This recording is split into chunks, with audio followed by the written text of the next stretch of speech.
The next day, Wango goes to her workplace and tells her he messaged her last night and wants to talk to her after work. She asks, "What do you want to ask now?" He says, "I want to take you out for dinner," to return the gesture from the island. Sarang refuses. Wango tries to convince her again but she still says no. Frustrated, Wango tells Sang to invite Sarang to a business dinner so she'll come. Wango goes to the dinner and to his surprise, Sarang is there, but also many other employees. It turns out Sang misunderstood and invited the entire team. Wango is forced to sit through it. Everyone starts eating, but he notices the women haven't touched their food, so he orders something special for Sarang. Embarrassed, she asks to speak with him outside. She tells him, "Your excessive kindness is putting me in awkward situations." He says he just wants to help. She replies, "You're from a rich family. You don't understand how people feel. Please treat me like any other employee, as if you don't know me." Later, Wango asks Sang, "Do I really look like a rich guy who doesn't understand others' feelings?" Sang says, "Absolutely, but it takes courage to admit that." Then Sang tells Wango it's Sarang's birthday. That night, as Sarang leaves work, her ex-boyfriend is waiting for her, trying to win her back, but she tells him she no longer loves him and doesn't want to see him again. She walks off, crying. Wango spots her and asks, "Are you the type who cries after every guy you meet?" She ignores him.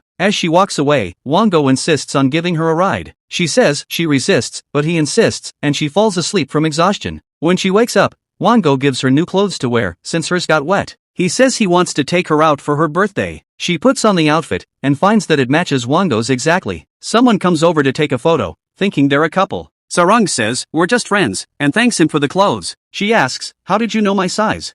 Even the shoes fit perfectly. Wango lies, saying he picked them randomly, but the truth is, he carefully learned her size and chose matching outfits. They have lunch together. Sarang tries to pay, but Wango insists, "It's your birthday, my treat." He even drops her off at home and gives her a gift. But suddenly, her ex-boyfriend appears again and accuses her of leaving him for someone else. She tells him, "If you don't leave me alone right now, I'll call the police." Wango steps in, "What's wrong with you? You think love is by force? You're way too annoying." He grabs the guy's arm and warns him, "Come near her again, and I'll teach you a lesson." He checks on Sarang, saying, "If he ever bothers, tell me. I protect my employees." The next day, Sarang is with her friends. One friend sees her new outfit and starts questioning her. "Your boss gave you all this expensive stuff? Girl, men don't spend money like that for nothing. He must really like you. You're lucky, he's rich. Let him fall for you, idiot." Meanwhile, Wango is staring at a picture of him and Sarang from the restaurant. Sang walks in so Wango quickly hides the photo, but Sang sees it anyway, takes it and laughs. "You're even dressed the same, you're crazy about her?"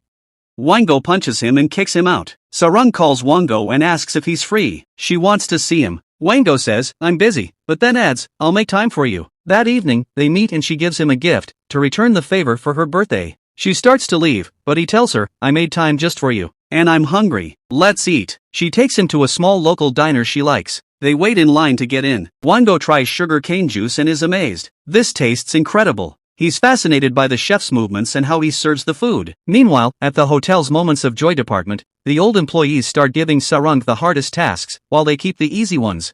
They assign her to deliver a gift to a client who lives up in the mountains. He supplies rare flowers to the hotel. When Wango hears about it by coincidence, he's shocked and deeply worried for her. Sarang arrives, but only the client's wife is home. Sarang refuses to hand over the gift. She says it must be delivered to the man himself. At that moment, the man is out in the mountains picking flowers. Sarang prepares herself and heads into the mountain to find him, but the weather suddenly turns bad, and the conditions become dangerous. Wango calls to check on her and tells her to return and leave the gift, but she doesn't respond. She falls from a height, gets injured, loses consciousness, and stops answering her phone. Wango senses something's wrong. He tells Sang, "Sarang's in danger. I have to save her." He demands a helicopter immediately. Sang tells him the weather is too bad for flying, and Hara controls all flight approvals. Wango barges into a company and tells him to go to the hospital. Sarang tells him to go to the hospital. He goes to the company meeting and begs Hara to allow the helicopter, but she refuses. He doesn't give up. He launches the helicopter anyway, on his own responsibility. Sang tries to stop him, even saying, "If you don't listen, I'll lie down in front of the chopper." Wango replies, "Then lie down quickly. I don't have time." Wango reaches the dangerous mountain area. The helicopter drops him off and turns back. Sarang sees him and can't believe her eyes. She starts crying, saying, "I really thought I'd never make it back." She asks him, "How will we get out of here?" Wango admits he came with no plan. He just wanted to save her. He's already contacted a rescue team, and they'll arrive in the morning. They wait together, scared, until someone appears in the darkness. They scream in fear, but it turns out to be the mountain man who saved them. He says he heard there was a missing girl in the area. The man laughs at Wango. You're a man, and you're this scared? Wango says they'll head to the hospital in the morning to make sure Sarung is okay, but she insists she needs to get back to work. He tells her, don't ever risk your life for he won't let anyone else face danger for work in the future. The next morning, Sarung tries to convince the flower supplier to continue working with the hotel. He refuses until she gives him one of his rare flowers as a gift. Touched by her kindness, he doesn't take the gift, but agrees to resume business with the hotel soon. They head back. Sang drives, Wango sits in the back, and he asks Sarung to sit with him, but she chooses to sit in the front. Sang keeps joking with Sarung, which annoys Wango. They stop for a bathroom break. He tells Sang and Sarung to go ahead and drive Sarung to her grandmother's place instead. Sarung gives her grandmother the rare flower and helps her run her small restaurant. Her grandmother notices Wango watching Sarung from afar and learns he's Sarung's colleague. She tells him to come help them work. She teaches him how to peel onions, but he ends up ruining the whole batch. Later, Sarung returns and sees the mess. She laughs, apologizes to him, and takes him on a tour through the local market.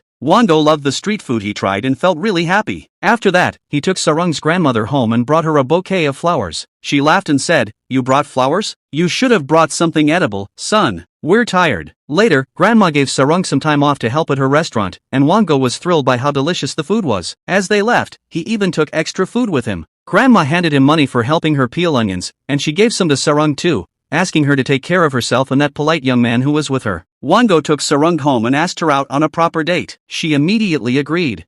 The next day, there was a party at the hotel for the daughter of a major businessman. Wango entered the event with Sang and a big gift. The girl was thrilled to see him and jokingly asked, "So when are we getting married?" But Wango pulled away. When he turned around, he saw Sarung carrying the gift. She looked upset. She quietly walked away, clearly bothered. Later, she asked Sang why Wango had invited her out if he was already close to another girl. She went home feeling sad and down. Her friends tried to cheer her up by throwing a wild, silly party just for the three of them. Suddenly, someone knocked on the door. It was Wango. He met Sarung's friends, and she introduced him as her colleague from the hotel. One of her friends joked, "God help you. We heard your boss is arrogant and rude." But Sarung quickly defended him. "No, he's actually really kind." Wango asked to speak to her privately and told her he was worried about her. She seemed unwell, so he brought her all kinds of medicine since he didn't know exactly what was wrong. She looked at him and asked, "Who was hugging you at the party?"